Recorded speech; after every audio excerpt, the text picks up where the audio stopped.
Okay, awesome. Okay, so this one says, your choices matter, beloved. They are a vital part of my transforming work in you. You make most of your choices alone in the solitude of your heart and mind. But remember, I am Christ in you. I know every thought before you think it, every decision before you make it. Your realization that I'm aware of everything going on within you can protect you from careless, selfish living. Let your desire to please me, the one who knows you so intimately, change the way you think and live. You may have assumed that your choices are mostly insignificant, but this is not true. A good decision you make today, however small, may set you on a path to accomplish something very important. A bad decision, seemingly minor, can lead to serious failure or loss in the future. Though your choices do indeed matter, remember that there is no condemnation for those who belong to me. I am able to see all of your flaws, all of your failures, yet simultaneously love you with glorious, unfailing love. So keep that one within mind. This one talks about like how you seek every day, and there's like one verse in here that a good decision you make today, however small, may set you a path to accomplish something very important. So remember that. And then this one, oh, my computer fell. And then this one says, it says attitude towards challenges. Then it says, I once heard a lecturer say that no society has ever developed tough men during times of peace. The old adage is true: what doesn't kill you makes you stronger. Think back to the times in your life when you have grown the most. I'm willing to bet that you grew as the result of overcoming difficulties.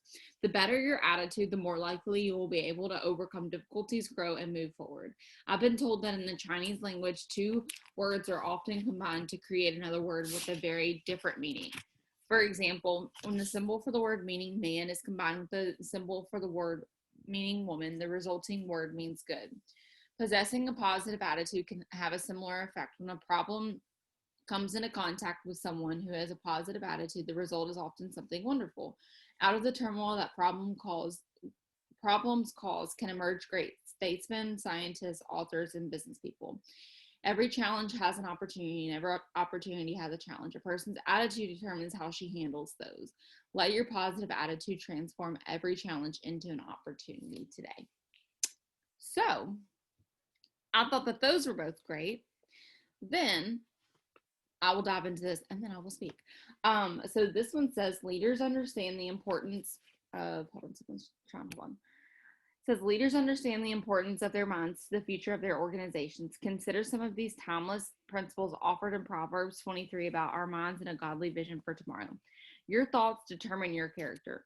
Be careful of your thoughts. They may break into words at any time. Don't waste your thoughts on those who don't hunger for them. The person you lead is you, and the first organ you master is your mind. Don't let your mind drift away from God's truth and into vain envy. Stay confident that your vision will come to pass, and discipline your thoughts to remain steadfast in what you know is right. So, with that being said, I talk to a lot of people who will, especially throughout the day, like, you know, when you talk in this business to customers or potential distributors, the first thing that most people go to, or even when people are saying, which this isn't like actually a really good example, when people are like, hey, can you pray for me? And they name out all the terrible things that are happening to them, and they name out all the bad things that are happening to them, or the scary things, or the disappointments, or whatever. And it's just like, when is the last time that you asked someone, hey, how are you doing? And they're like, oh, I'm doing amazing. I'm actually going through this problem right now, but guess what? I'm gonna figure it out. I'm gonna figure it out real quick, and I'm gonna have the greatest attitude about it. Most people don't do that. They just go into straight like turmoil, and their thoughts automatically go automatically to the negative. And I keep talking about this because it was so valid. Is that Emily said the other day that 80% of your thoughts are negative, and so today this one says, don't let your mind drift away from what God's truth and into in vain envy is. And it says the first person you lead is you, and the first organ you master is your mind. I don't care if you are a mom, which we have a lot of moms in here. I don't care if you're a full-time worker. I don't care, whatever it is. You've got to protect and guard your peace for the day. And so if the first thing that you're not doing is waking up and pouring into yourself, and I know that if you have like, especially a newborn baby, that's probably going to be impossible. I totally get that. But maybe when you're walking to the bathroom, putting headphones in and listening to a podcast or listening to a sermon or something to pour into your cup, that's the first organ that you have to take care of, because It constantly says that the attitudes that you possess are going to transform into the day that you're going to have. And so it says, let your positive attitude transform every challenge into an opportunity. So, say, for instance, in this business, you incorporate or you encounter someone being super negative, you encounter someone saying no, you encounter someone being rude, or whatever it might be. How are you going to think of that challenge as an advantage? When's the last time you went through something and the first thought was, I'm going to get through this and this is what it's going to teach me? I have actually trained my brain.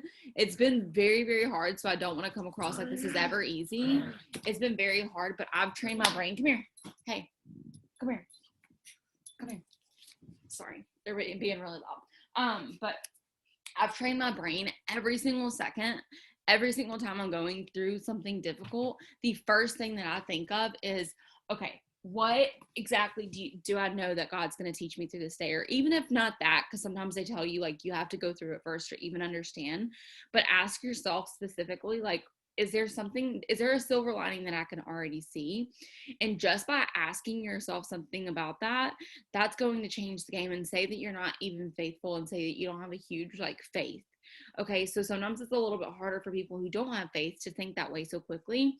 I was that person, and I was that person who didn't really have faith to begin with. So like when someone was like, just think positively, and I'm like, okay, but how? All this crap has happened in my life before. How do you expect me to be positive now? I've seen the outcome of those things, and it was because I was so focused on the outcome.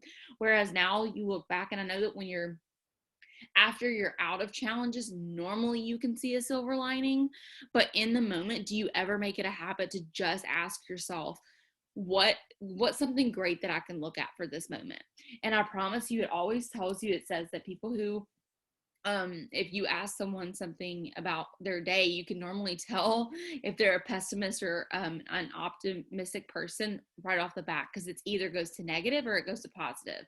You want to be that positive person, and I'm all about positive thinking and empowerment. And I do get that sometimes it's harder for people, especially if you have had a harder life. But how come, I mean, today you're still standing? You are literally still here for a reason. So you're not destroyed by all the things that happen in your life. You're not destroyed by all the little moments. Sure, your mindset might suck a little bit. I totally get that. Your mindset might suck really bad. But if you're not working actively every day to really break that down and just be like, okay, in this situation, it's kind of like I had spoken yesterday. Look back on the couple of days before and list the things that God has done for you. Like just one little blessing here. If it's someone that smiled at you and made your day, that's a blessing. If it's something that someone came into your inbox and just sent a really nice message and it made your day and it turned your attitude around, that's a blessing. Or maybe it's something that happened where you didn't have to pay a bill that you thought you would. That's a blessing. And so many people are caught up on the bigger things of what you want, like a huge promotion or a huge success, or all these bigger things, that you lose the sight of the process and you lose the sight of all the little blessings that God is leaving you. So when you turn back to the actual thing that happened, then you're just like, what happened? Like your negative mindset instantly goes to, well, that sucked. It sucked, but also there's always a blessing in something. So what did you gain from it? Did you gain a friend? Did you give someone hope? Did you get to live that experience? I now come from the experience of, I'm going through something, so my testimony can be someone else's like story that gets them through something. That is literally always my first thought, even when it sucks really bad. Because let's be real, like if you've ever had depression, it sucks. If you've had anxiety and things like that, it really, really sucks. It can really like make you bedridden to where you don't want to get out of bed. I've been there. But now that I've found the silver lining, I have a personal connection with those people who have been through that. So when someone comes to me, I used to be that person when someone would come to me saying they're depressed, and I would be like, that sucks. Like, didn't really understand, because I just genuinely didn't understand. And I think God kind of had to humble me and say, you know what, like, all these people struggle with kind of the same thing. Not saying that he put me through it just to torture me, but like I was meant to go through it for a reason. And I talk about my experience last summer a lot of times where I cried for like 30 days straight, and I've never had that happen before in my life. And I cried for 30 days straight, like laid in bed. I was miserable. I was so sad, and I couldn't even understand why. And so now I have that connection with people who have been through that, and I can say, hey, I got you. Let's walk through this together. And so I thought that was super huge. And it said, out of the turmoil, out of the turmoil that problems cause can emerge great statesmen, scientists, authors, and business people. Every challenge has an opportunity, and every opportunity has a challenge. A person's attitude determines how she handles both of those. You know, every day you're going to seek at least something, either a challenge, either something that didn't go the way that you planned. You're going to encounter something that is just like not really on the same course of what you know, when's the last time that you had like a perfect vision of how the day is going to go and it actually went that way? Well, there's just like one little minor tweak. It doesn't normally happen because something happens differently, but it's always a blessing. It's not anything that's there to harm you. And so I just want you to take that through today, because our attitude determines not only the people's lives that we get to change, but it also allows us to wake up every day being excited. And that can be just an attitude shift. It doesn't have to be you have to seek all the right personal development books. It doesn't have to be you have to have all these major successes. It doesn't even mean that you have to go through the greatest things in your life right now. If someone's financially struggling and you feel like if one more thing happens, I'm going to lose it. Okay, well, guess what? You're focusing so bad on all the bad things that probably something is going to happen. That's normally what happens when you have bad thoughts and then you're like, oh my gosh, this shouldn't happen. It's like when Morgan talked the other night about saying, if you're really thinking about a red light and you don't want to hit red lights, that's all you freaking hit. How many times have you actually done that? That happens every single time to me. So I've literally tried to make it a habit to just be like, oh, I don't really care, whatever it turns. And when I'm like careless and I'm just going with the flow, allowing God to take over my life, that's when the blessings happen so effortlessly. So hopefully that helps. And Becca, you had your hand raised for the longest time. I'm sorry. Did you want to speak? No, I honestly was like, what is that? I was trying to figure it out, and then I realized my hand was raised. So sorry about that. No, it's okay. I actually figured that out on Zoom not too long ago. I was like, oh, you can raise your hand instead of just being like this. You can raise it on the side, and then I think your name instantly pops up first. So that's funny. I just discovered that. I'm reading these. It says, God, I didn't understand what I was going through, but now, oh wait, hold on.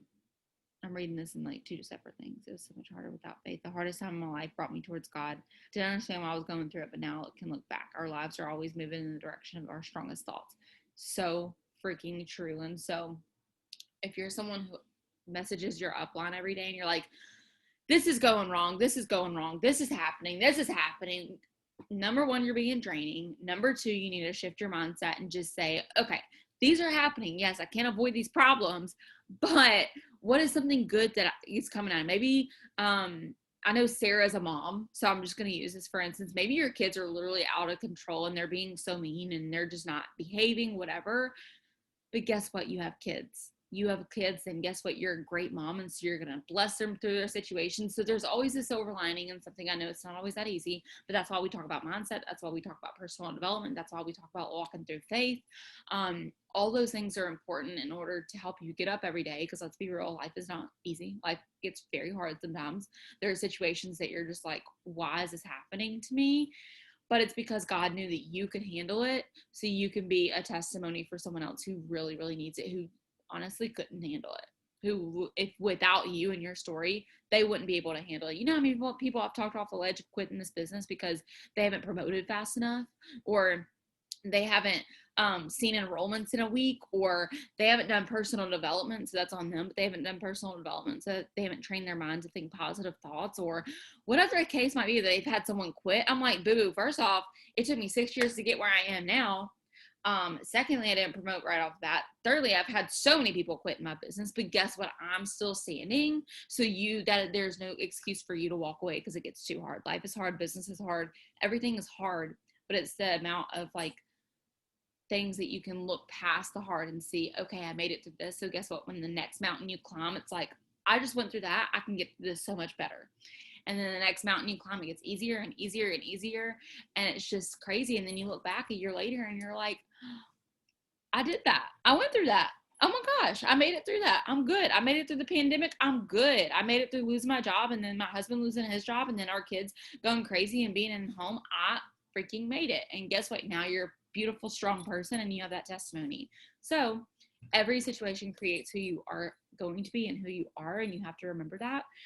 Don't forget that, and don't ever look at it like life is just, what I'm trying to say, life is sitting here punishing you, because that's never really the truth. That's not, God isn't going to put you through something to punish you. He might teach you a lesson through something, but he's never just going to intentionally be like, you lose your job because yesterday you sinned. Like, that's not how it's going to happen. He's going to put you through something. He's going to bring you things to get you through it. And that's when you lean on him the most. And that's when you rise the most as a human. That's when you really fully rely on him. And that's when you become the best version of yourself. I can actually give you a million testimonies as to why I know that and why I believe that wholeheartedly, but I am not the same human I used to be. Not even a year ago, not even 6 months ago, not even the person who I was in December.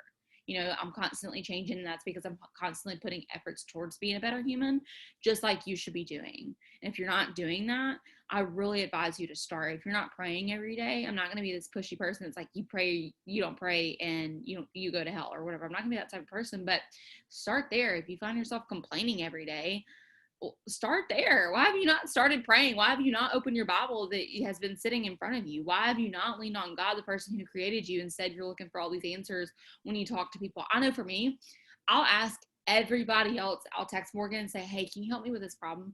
I'll text Carly. Carly's like one of my best friends in the business. I'll text her and say, hey, can you give me perspective on this? I'll text Amber, my leaders. I'll text everybody else.